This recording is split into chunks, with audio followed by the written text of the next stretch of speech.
आपल्याला ही गंगा नदी पार करायची आहे की या गंगेच्या काठीच आपली यात्रा उतरायची आहे? महोदय, ही लावण्यावरती स्वतःच नौका वजवणार असेल तर मला याची वाटचाल करणारे संदेश देईल की जगमुख गंगा वैदिक या चित्रावरती हे खरं आहे, पण हिच्या अंगाला येणारा हा माशांचा गंध एकदा का त्याच्या नाकात भरला की ते यात्री चू मोठी घेऊन कैलासापर्यंत धावा शकते. हिच्या अंगाला मत्स्यगंध हा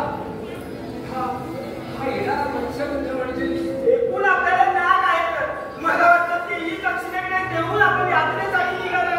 अरे रे, तर मग ही खचितच थोडी शापित देवक असेल. महाराज, प्रातः काळापासून नौका चालवून माझे बोट थांबून मागून आत्ताच कुठे परतले. आज काही ते पुन्हा नौका वळवणार नाही.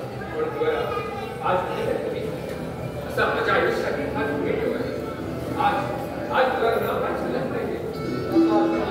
महाराज, आपण आपली दुसरी व्यवस्था थांबा जरा. ऋषीवर्यांना सांगा, सत्यवतीची एक अट त्यांनी मान्य केली तर नौका पुन्हा पाण्यात सुटण्यास ती सिद्ध आहे.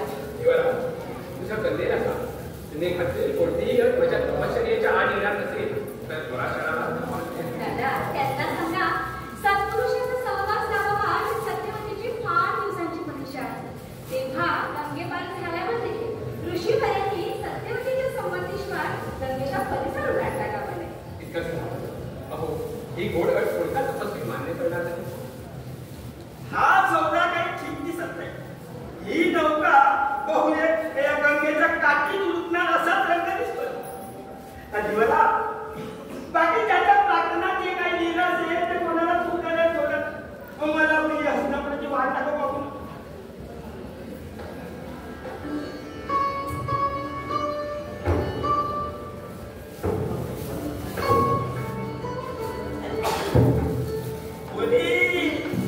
नौका सांभाळून बोलव, सांभाळून बोलव बरं का.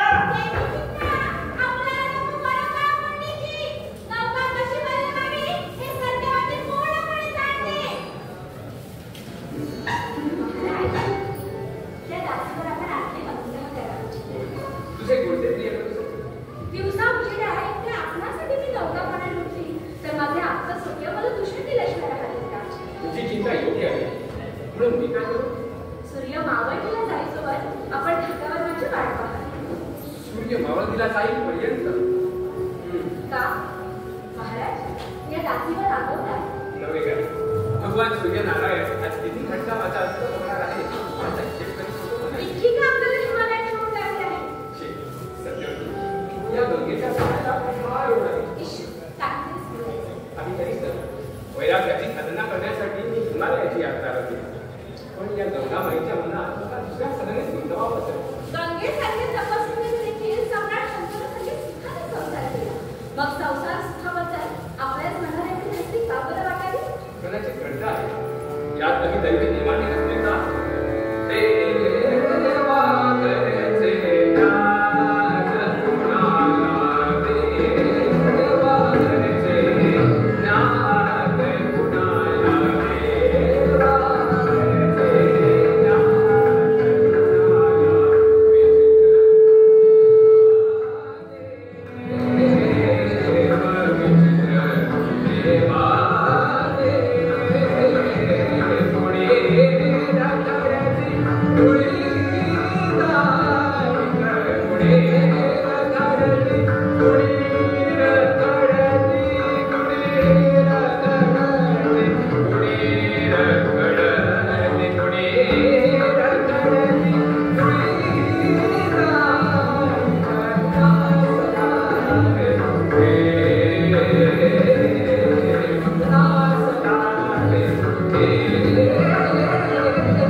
क्षमा करा महाराज, पण त्या बाजूने असून बोलेला आपण पाहिला का खचित हा कस्तुरी मृग हे कुठेतरी लपला आहे. युवराज, मृग उत्तरेच्या दिशेने पळताना मी माझ्या डोळ्याला पाहिलं आहे. आणि हे दर्शना कस्तुरी मृगाचा वेग डोळ्याने घ्यायचा नसतो तर नाकाने. असा घमाट वातावरणात फिरून राहिला आहे तो पखाचा खराब. क्षमा करा महाराज, पण कस्तुरी गंगावर वेध घेत आपण विचार असला तर मात्र बसला. कस्तुरी गंगा मृगाचा नसून त्या मृगाशीचा आहे. ते पाहिले ना ऐकले म्हणाले युवराज, मध्यंतर जागी गंगाधर सजरा गेलं पाहिजे. आज आपल्या गर्भात इतिहास दिसत नाही. मध्यरात्र झाली तरी मृगे आम्ही चालत पाहिजे. जे धुळे असतात तेच दैवापुढे दीनवाणे होतात. पण समर्थ मनाची माणसे दैवाला आपल्या शब्दात बंदिवान करतात. कवी का हे दर्शना तू माझा जीवला घे, पण अद्याप या देवव्रताला जाणले नाही. अरे हा देवव्रत बोलल्या शब्दाचा बंदी आहे. बंदी समजला. शब्द न पाहता मी गंगा मातेच्या दर्शनाला गेलो तरी ती देखील आपल्या लाडक्या पुत्राकडे पाठच फिरवी. तसं नव्हे युवराज. आधी मृगया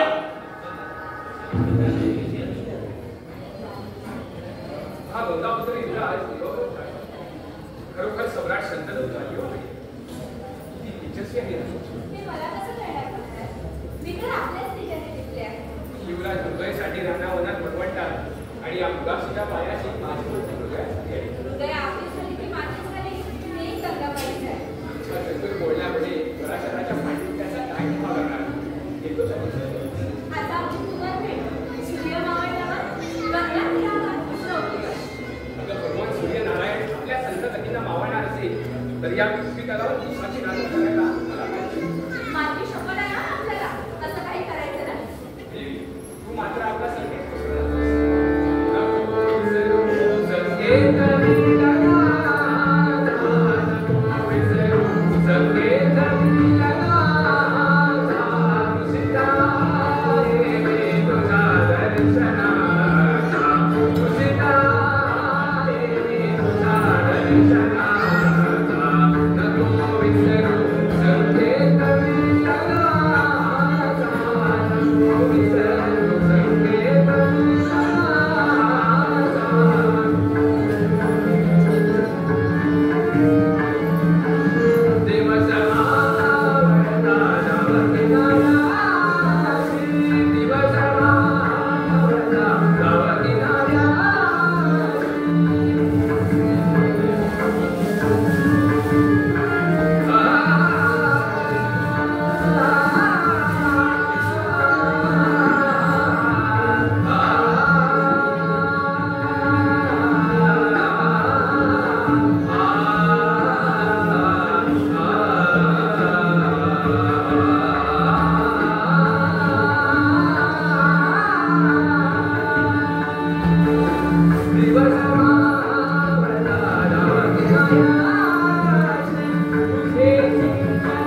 गेल्या 15-20 दिवसात चालायची सवय तर पार मोडून गेली आहे.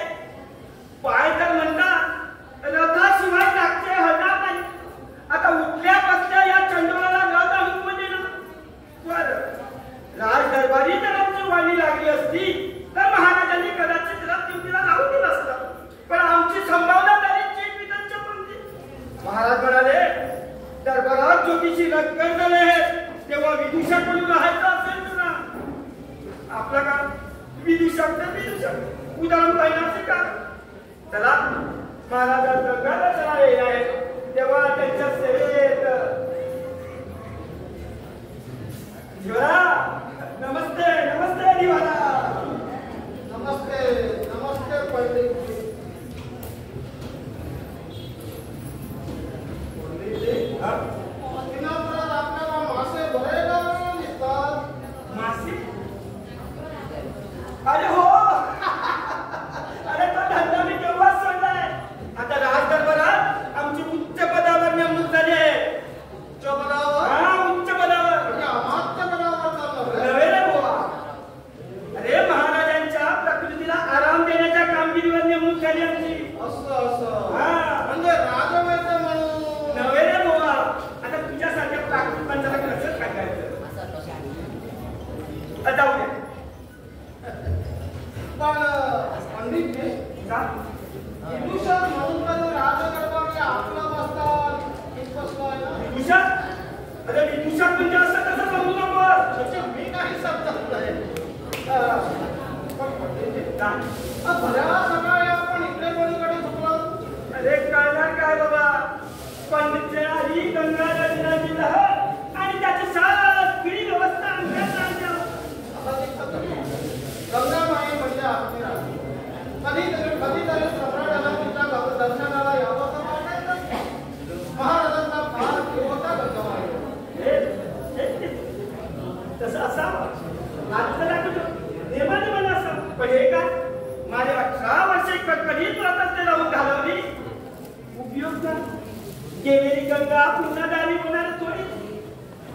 आता बसते आकाशाकडे हो रात्र कष्ट कष्ट कष्ट स्वतःलाही कष्ट आणि बरोबर सेवकांनाही कष्ट असं असतं म्हणजे आपल्याला कष्ट पडतात म्हणून तक्रार चालली वाटते.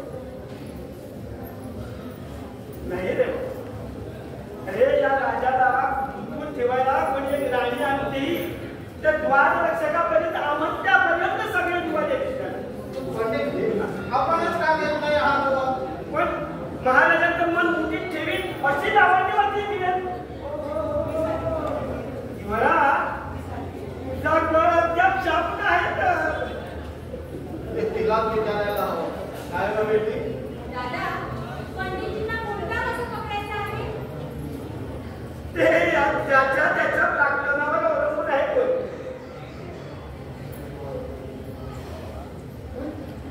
पण तुझ्या अंगाला गंगमान सुटल्या पुन्हा सिद्ध पुरुषाची कृपा वगैरे झाली की का? हा पराशर प्रसिद्ध सत्यवतीवर अनुग्रह झाला म्हणते. नुसतं अनुग्रह असं म्हणजे नाही गंध मोठा निंबाकारी आहे आणि हे बाई घडते म्हणून म्हणतोय.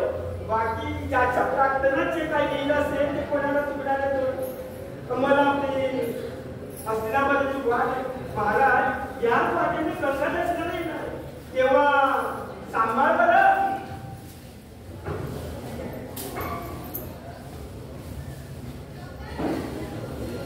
सत्यवती कुठं निघालीस? हे काय विचारलं? पाण्याला चालला. मग पहाटेची कोठे गेली होतीस? कुठे म्हणजे? मंदिरात शिवदर्शनाला. आणखी ऋषीवर्यांची सेवा. बेटी तुझी ही सत्पुरुष सेवा आता पुरे झाली. का? माझ्या सेवेचा आपल्याला काय उपद्रव झाला? अद्याप झाला नाही पण पुढे होणार नाही असं वाटत नाही. दादा सत्यवती जन्मभाती डोळ्यांना धंदा केला. मासे जाळ्यात कसे फसतात ते मला कळत नाही असं का तू समजले? पण दादा सत्यवती मी का सांगतो ते नीट ऐकून ठेव. मागे एकदा तुझ्या प्राप्तीसाठी असेच नावाचे देवाचे माझ्यापाशी याचना करीत आले होते. पण सत्यवती त्या ऋषी श्रेष्ठालाही मी आपली कन्या तुला देणार नाही असा भिक्षुक सांगून वाटेला लावलं होतं. का? कशासाठी?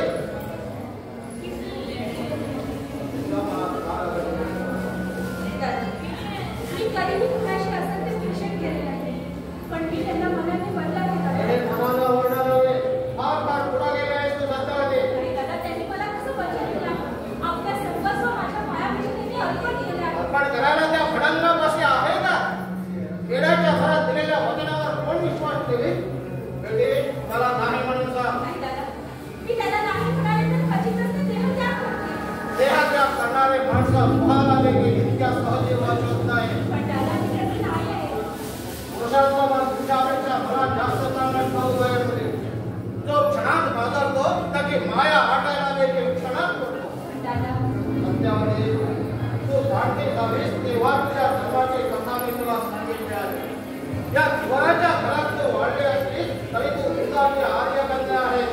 आणि आर्यकन्या नव्हेसे विसरू नकोस. तुझे पाणी करण्यात एखादा धर्माच्या राजाच योग्य आहे. नाही दादा राजनीत पदार्थ मला स्त्री बनलेली होतं. त्यांच्या सगळी एखाद्या आश्रमात देखील मी सुखाने संसार करतो. आश्रमवासियांच्या वृत्ती फार फार वेगळ्या असतात.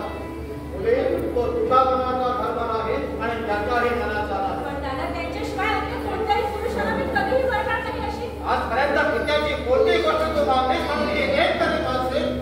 हट्ट दरवाजा असेल तर तुझा मार्ग तुला मोकळा आहे. नाही दादा आपल्या लाडक्या कधीवरचे दाबावर जाऊ नका तिला म्हणून ऐका तुम्ही. मुळाच्या गावात कन्येचे लाड तुला करता येत नाही. दादा तुमच्या मर्जीत एखाद्या राजाच्या गळ्यात मी माळ आणि मन मारून अंतर्गत टाकले तर त्यावेळी कुणाला ते सुख लाभेल का? सुख हे मनावर नाही ते मागण्यावर देखील नाही. आयुष्याचा सौदा चातुर्याने ठरवला तरच सुखाचे दिवस दिसतात. पण स्वतःचा हिताहित करण्याची शुद्ध कधी तुझ्या मनाला उरते का? माझ्या मनाची कशी खात्री वाटते. मन भांड्याच्या गोष्टी तू मला सांगते. आश्रमात तरी तुझा मन चिरकाळ सुखाला राहते याची काय शाश्वती?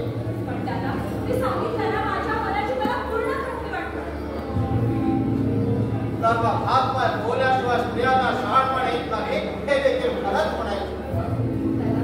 दादा त्यांची माझ्यावरील प्रीती करण्यासाठी गंगेसारखी पवित्र आणि कृपासारखी आढळ आहे. तुझ्या प्रार्थनाचा कष्ट यातना आलेल्या असते तर दुर्दैवी पिता जरी तुला दादा मी काय म्हणते ते ऐका.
पण मला नाही त्याच्या रागाची भीती वाटत.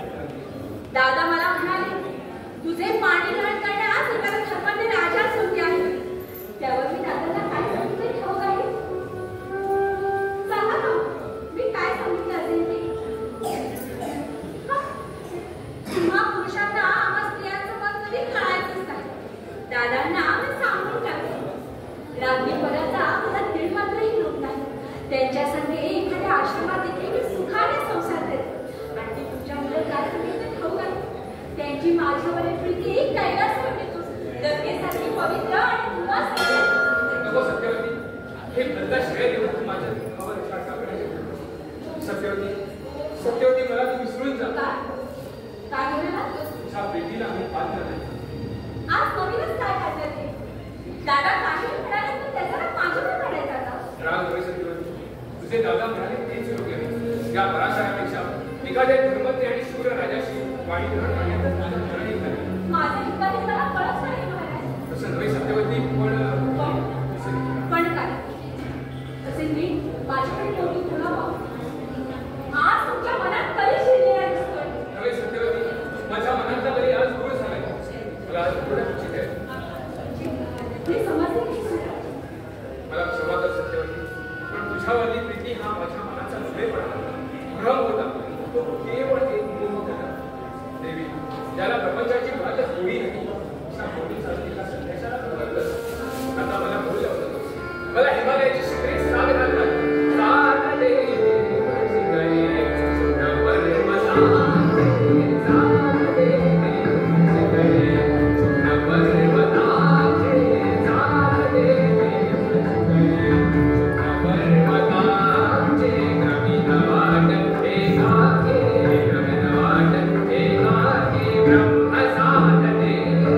त्या त्याबद्दल तुझ्या पोटी पुत्र होत आहे.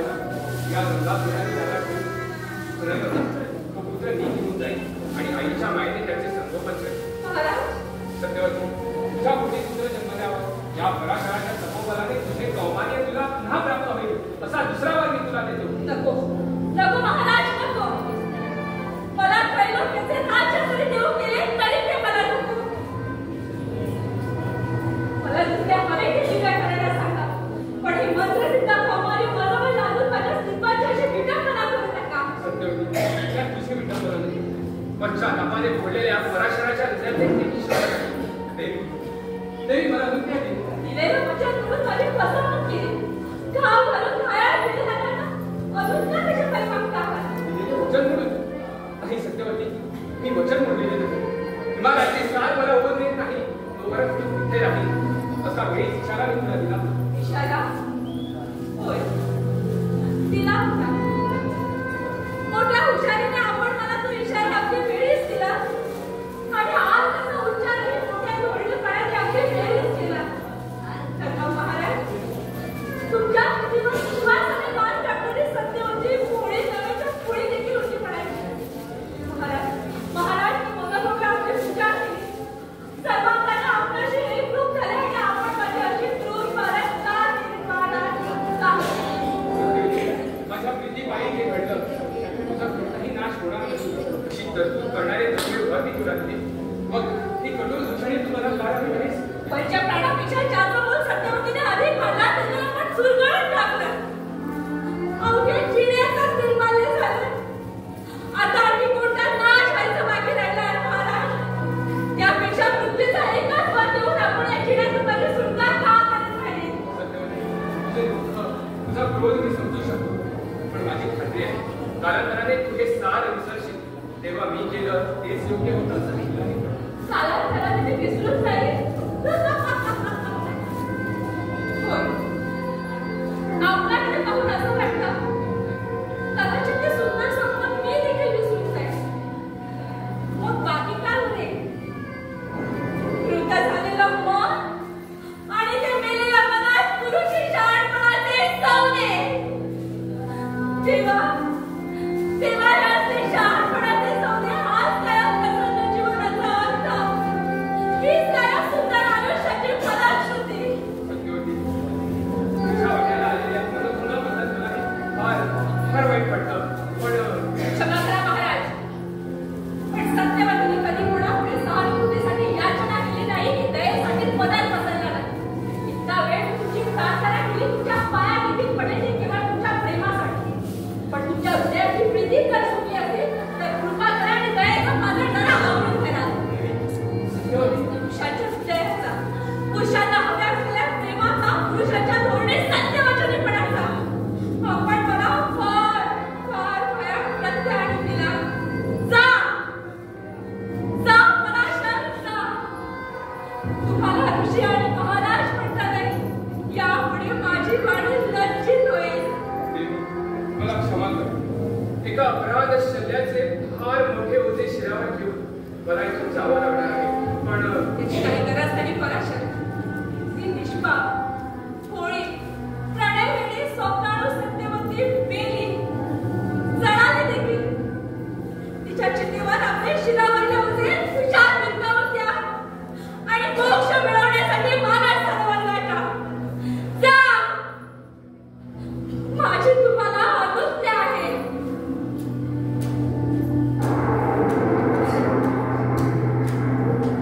ईश्वर तुझं कल्याण करो.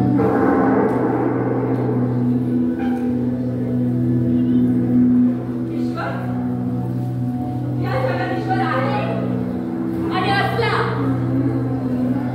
तरी सत्यवतीचे कल्याण करण्यासाठी त्याला धडपडण्याची मुळीच गरज नाही. कारण माझी मी समर्थ आहे.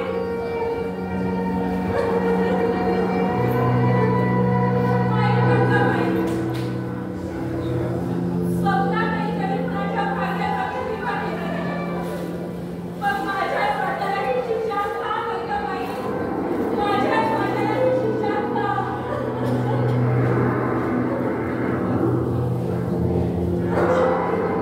हा पुन्हा काही करून सुनीत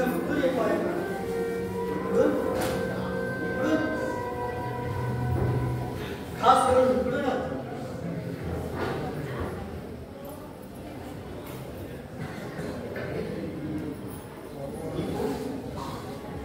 महाराजांच्या ही धुळकन्या सत्यवती कन्या सत्यवती शेषे चोडोला तुम्हाला काही स्वतः नाहीच ना ही तर नंदनवनातून गंगातीरा उतरलेली जलक्रीडा करण्यासाठी जलदेवता वाटते. अरे हिच्या निष्पाप चेहऱ्यावरील विरागच भाव पाहून मला कुणाची आठवण झाली बरं. कुणाची महाराज?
तुला मागला माझ्या दादांना रामचंद्र फार झोपले म्हणून.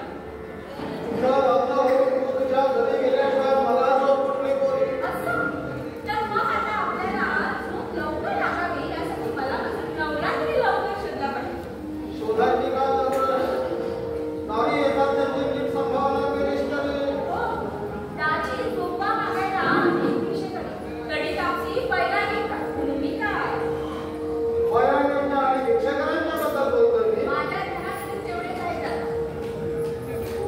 सम्राट शंतनू अलीकडे रोज गंगा दर्शनाला येत असतात असं ऐकलं आहे. गंगा दर्शनासाठी महाराज पुष्कळ वेळ येतात. गंगा दर्शनासाठी गंगाबाईवरचा भक्ती करता महाराजांना एवढा कधी बोलला आला. आता पुन्हा महाराज भेटले म्हणजे विचारायचा तुमचा हा प्रश्न. विचारायचे का हे जरुरी ना. महाराज तुझ्या भेटीसाठी ते गडबडा देतात हे या पुढाकारातलं कोळ्याचं पोट देखील सांगतं. असेल तसंही असेल कदाचित. काय विचार माझा काय विचार सौदा पडला तर बोलणे नाही पडला तर काय म्हणे. कसला शब्द वापरला असतो हे. योग्य आहे तो शब्द वापरला जातो. नाहीतरी आयुष्यात असे सौदेच लुटायचे असतात नाही का. तुझ्या शहाणपणाचा बृहस्पती देखील आज टेकले तर टेकले. दादा, मला वाटतं शंतनू महाराज अलीकडे परत गेले दिसतात.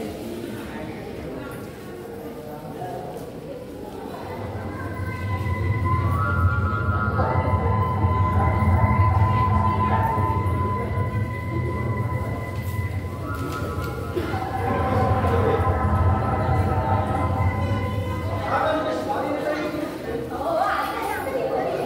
तुम्ही एवढी घाबरली का बरं झाला? सम्राटाला त्याला आपल्यापैकी योग्य आसन देखील नाही. अहो, पंडित तुझाच खाला बसते महाराज. वडील तुला मी नावं हा, मग काय झालं? तुझा लग्नावर बसायची चांगली सवय झाली आहे महाराजांना. त्यापेक्षा तू तिकडे बसली आणि महाराजांना इथं जागा बसली तर नाही बिघडणार आहे का. आता तुमचा आग्रह असेल तर उठते बापडी.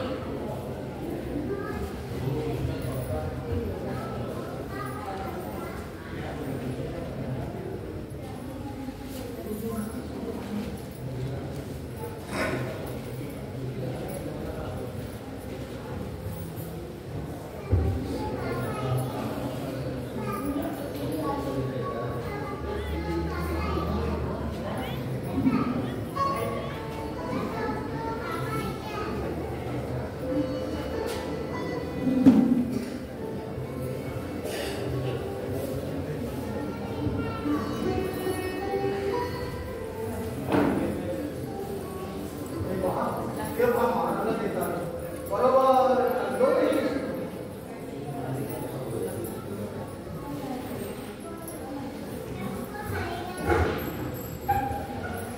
लावे असे इकडून या.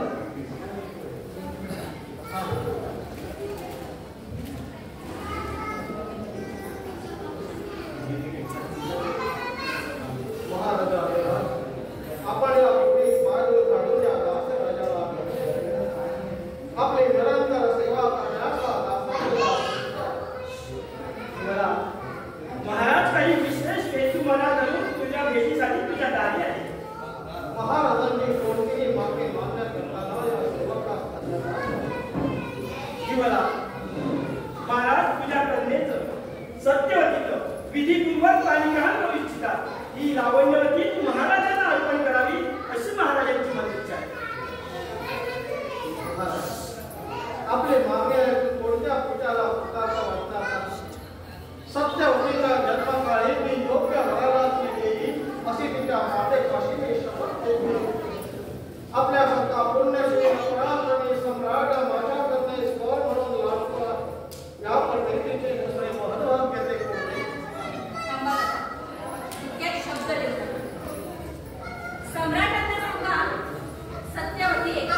त्यांना युवराज पदावर हक्का असताना तुझ्या या कन्येची मी कशी मागणी मान्य करतो? जीवना तुझ्या कन्येला सांग ही एवढी एक गोष्ट सोडून तर पाहिजे तो पण मात्र मला वाटतं तू असा हट्ट धरवत आहेस त्यापेक्षा दादा, या व्यवहारात माझा शब्द खरा ठरला पाहिजे. सम्राटांना सांगा, सत्यवतीची आड मान्य करणं त्यांना शक्य नसेल तर सत्यवती त्यांना वळणार नाही. सत्यवती सम्राटांना माझा विचार सांगितलं करायचा.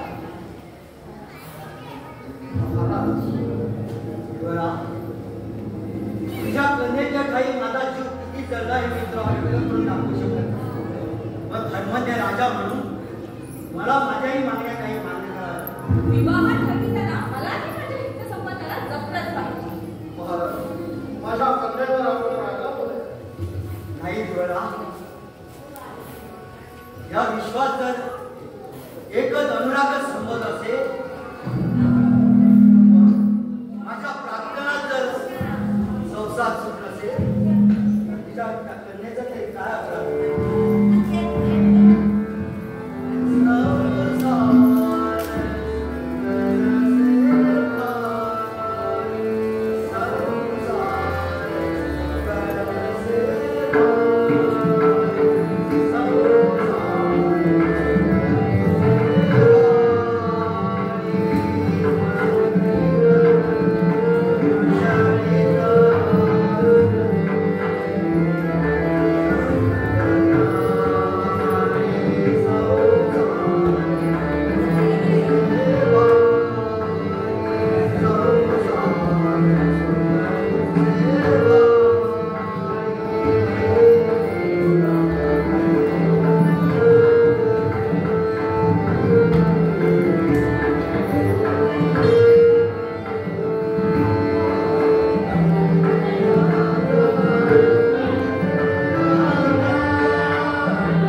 केवळ माझ्या हिताच्या दृष्टीने तेवढं केलं.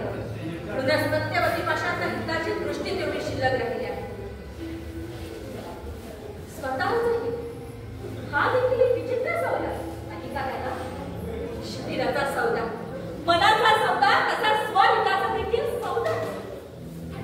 एकाचा सौदा पटवायचा की दुसरा बुडायचा तरी बुडायचाच की.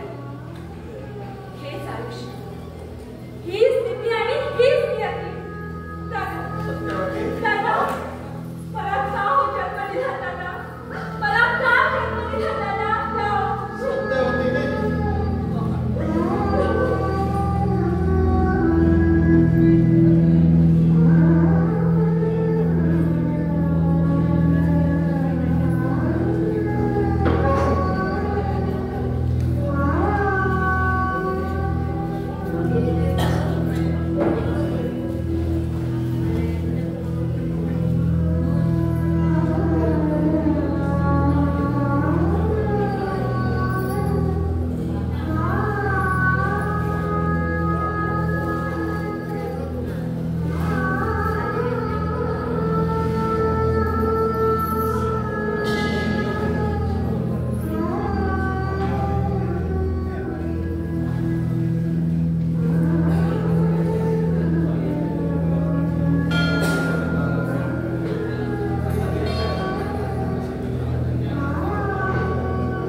म्हणजे मोठमोठ्याची देखील बुद्धीच मिळते या शंकाच नाही.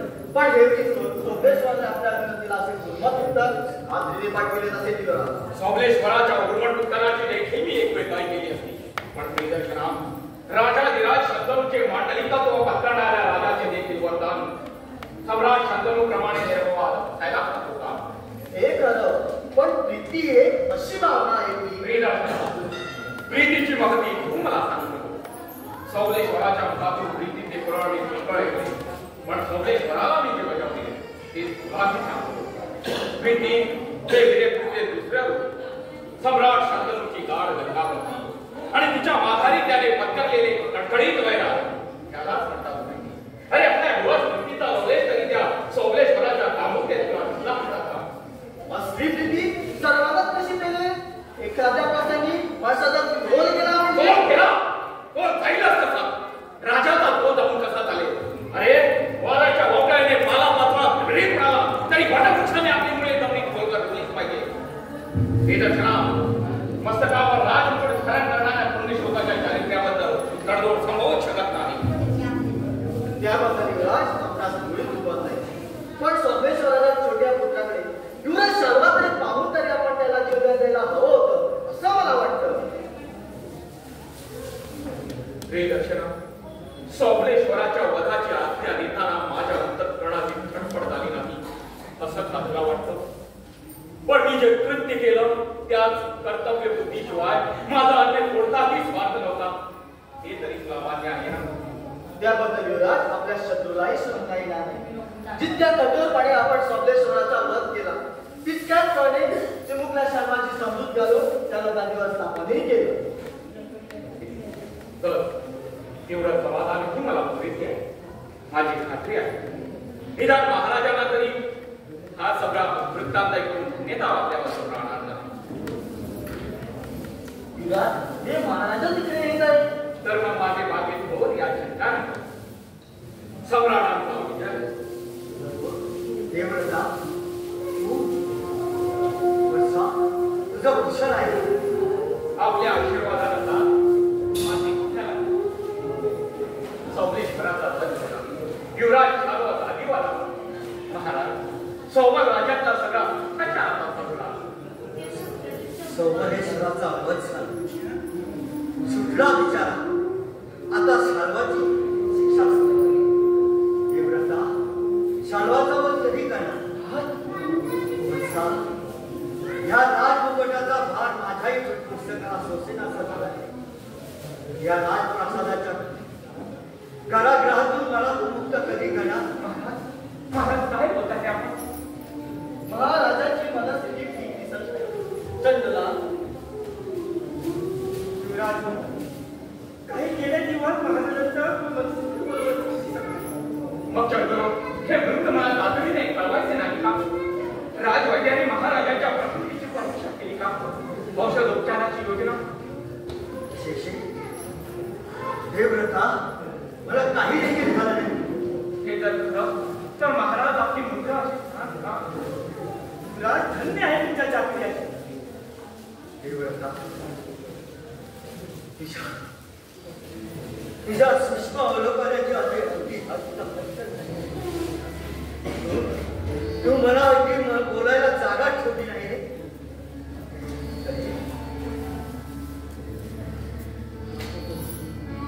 माणसाचं मन हे मोठी विचित्र वास्तू आहे.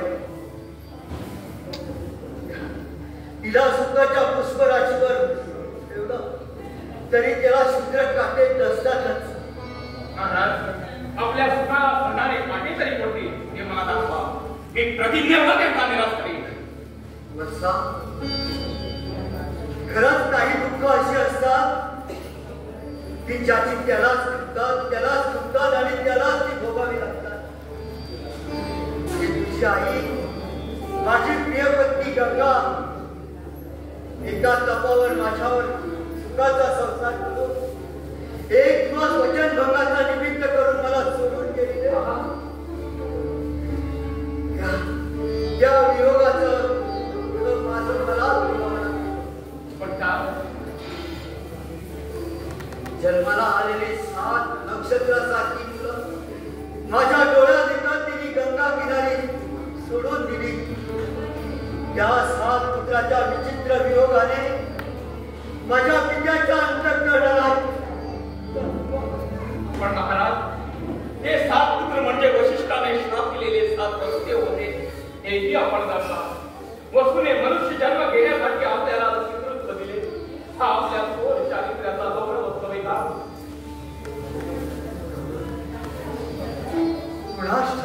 आणि माझ्या मातेने जाताना 8वा वसून आपला लाडका पुत्र हा देवरात आपल्या चरणी अर्पण केला नाही का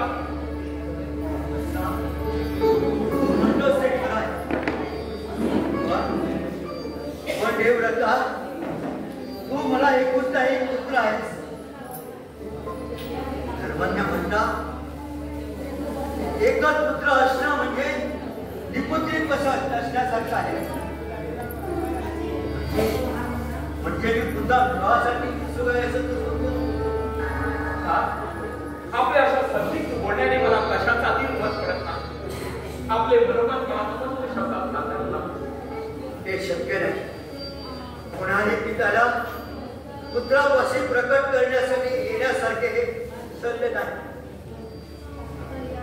रक्त नाते भोग ज्याचे त्याला भोगावे लागते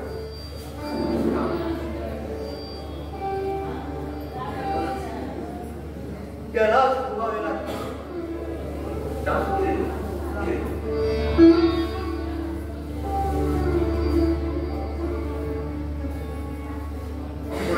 त्याला पुत्राजवळ प्रकट करता येऊ नये ते शाली राजप्रासादात सगळंच काही सुरळीत चाललेलं आहे असं प्रियदर्शना तू सम्राटांच्या माध्यमात जा आणि त्यांना अंतःपुरात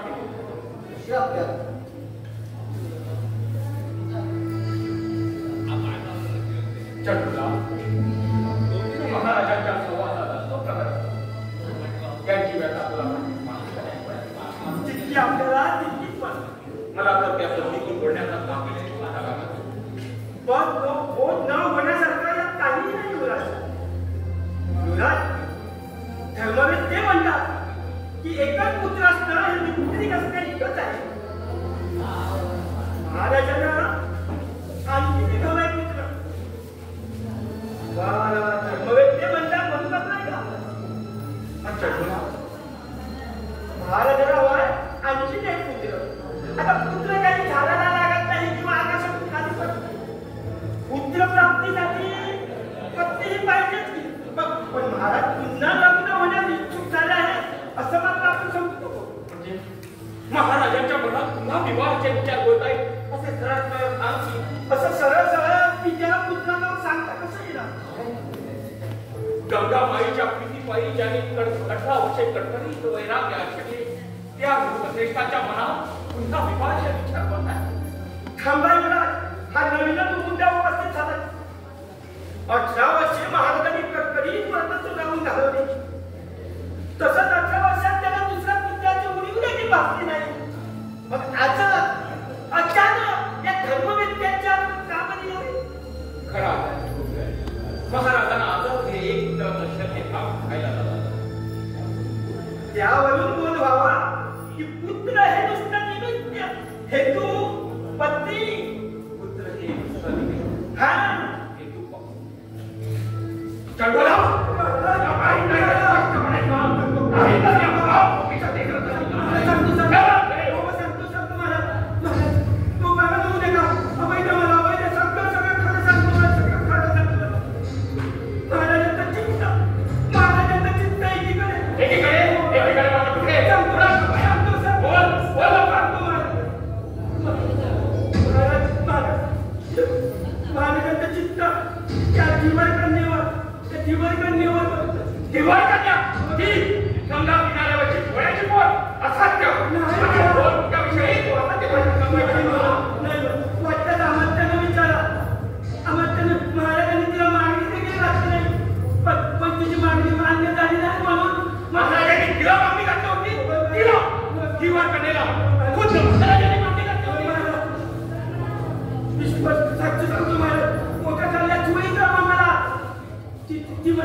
आपल्या पोटी जन्म घेणारा पुत्राला गादी हवी असं तिला म्हटलं आणि जेव्हा मान्य कधी नाही महाराज खरं सांगतो सांगतो महाराज, खरं सांगतो.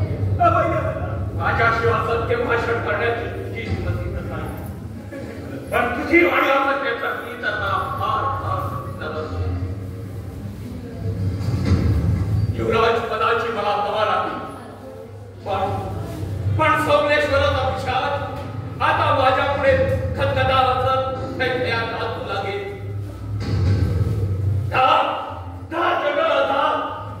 तुला अभय आहे, तुला अभय आहे, जगाला तुला अभय आहे.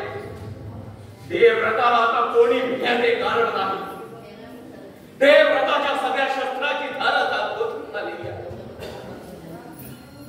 पित्याला पुत्राजवळ प्रकट करता येऊ नये ते शल्य, हे ते लंपट शल्य, 18 वर्षाचे कडकडीत वैराग वितळणारे हेच ते शापित शल्य.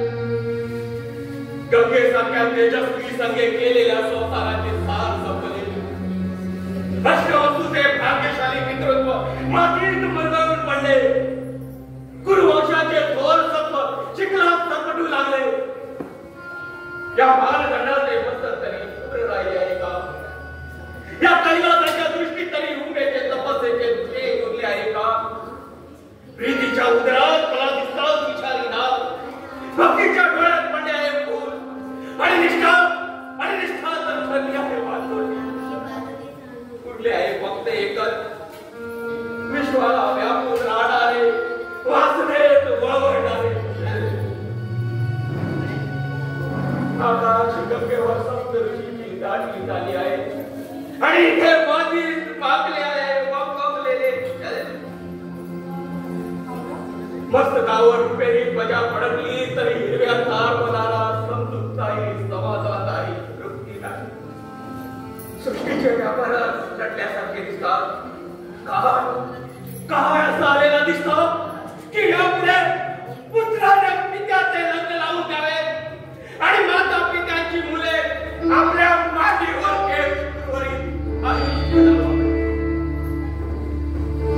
वृद्धांचे दोहान पुरवण्यासाठी कोळ्या कुमारांनी मान प्रस्थाश्रम पंचनामा, आणि कुमारिकांनी फुले रेतून माता पित्याचे शय्यागार सजवावे.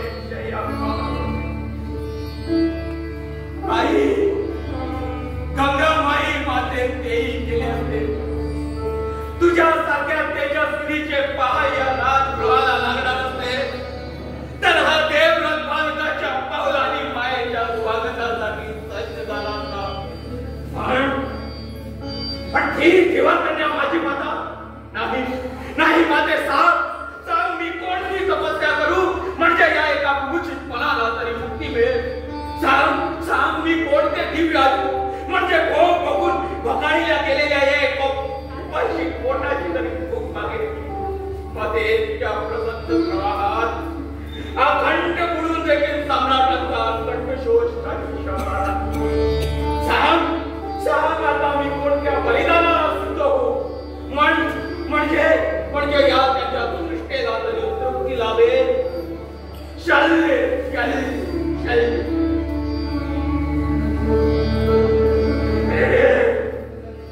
सम्राट शंतनू एका धीवर कन्याच्या पायाची तर मग खचितच त्यांच्या दरबारी स्वर्गस्थ देवकन्या देवी वाढीव सीता म्हणून विकल्या गेल्या आहेत.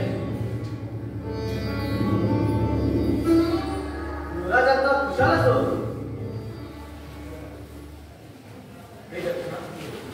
अरे महाराजांच्या दुःखाची आणि काय सापडली.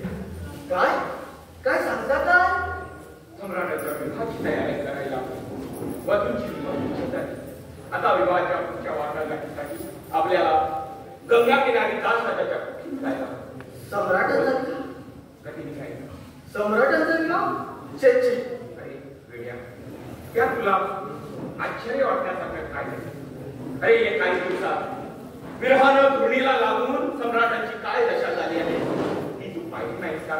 मग त्यांच्या विवाहाबद्दल मला पुढाकार घ्यायला नको का? पण ती धीवर नाही. पराशराच्या तोंड बंद ठेव. समजता ती आता माझी माता होणार आहे, आणि स्त्रियांच्या चारित्र्यावर त्यांच्या अप्रोक्ष बोलणं हे देवव्रताचं बीज नाही, पण युवराज, जिथे जिथे शब्द बांगडे पडतात तिथे देवव्रत फक्त पृथ्वीने बोलतो, आधी रथाकडे.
तुझ्या कन्येला नृपश्रेष्ठ शंतनू महाराजांसाठी मागणी करायला तुझ्या सम्राटाची शिष्टाई होती म्हणून मी त्यासाठी मागणी करायला पुत्राला पाठवलं वाटतं. पाठवला नाही, पुत्रा पडून टाकायचा. योग्यच आहे. ज्याला त्याला आपल्या हितसंबंधाची चिंता असायचीच. गुरुवंशाचे राजपुत्र स्वाईकाची चिंता करीत नाही. प्रजाजनाचे हित हेच त्यांचे. असं सत्यवतीच्या पायात प्रजाजनाचं कोणतंही तुमचे बाई. देवी, आपल्या पायात एका थोर धर्माचे राजाचं असं म्हणजे थोर धर्माचे राजाला देखील कुणाच्या तरी पायात गुंतून पडणारं सामान्य सारखं चित्त असतं म्हणायचं. दैवत तुला नियतीच्या शापातून सम्राट देखील सुटू शकत नाही. आपण युवराजांनाही चिंता आहे आणि आजचे युवराज जे सम्राट आहे नव्हे का? उद्याच्या उदरात काय घडणार